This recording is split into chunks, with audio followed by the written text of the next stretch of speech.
নমস্কার। আমার কর্তার চাকরির সুবাদে আমাদেরকে কিছুদিন সিঙ্গাপুর গিয়ে থাকতে হয়েছিল। সেই সময় আমি সিঙ্গাপুর সম্বন্ধে একটা কবিতা লিখেছিলাম, সেটি আমি এখানে শোনাচ্ছি। সিঙ্গাপুর।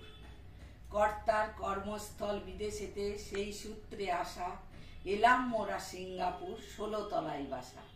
সিঙ্গাপুর দেশটি ছোট, সব কিছুই যেন ছবি, সবাই থাকে নিজের মতো, নেই কোনো উকিঝুঁকি। চলন বলন কথার ধরন সবই যেন মাপা, নিয়ম কানুন না মানলে সঙ্গে সঙ্গে সাজা।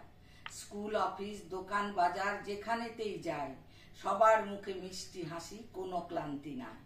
নিজের প্রতি নিজের কাজে নেই কোনো জড়তা, কাজের মধ্যে আছে কিন্তু নেই কোনো ব্যস্ততা। চুরি ডাকাতি ফন্দিবাজি কিছুই পড়ে না চোখে, আপন মনে ঘুরে বেড়াও, কেউ লাগে না পিছে। উঁচু উঁচু সব বাড়ি ঘর আর বহু তলে ভরা মল, একই ছাতের নিচে মিলবে সবার যত কিছু প্রয়োজন।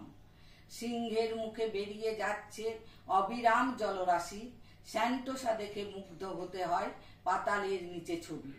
সকল দেশের মানুষ আছে সিঙ্গাপুরের মাটিতে, কারোর মনে নেই কোনো ক্ষোভ, সবাই থাকে শান্তিতে। নমস্কার।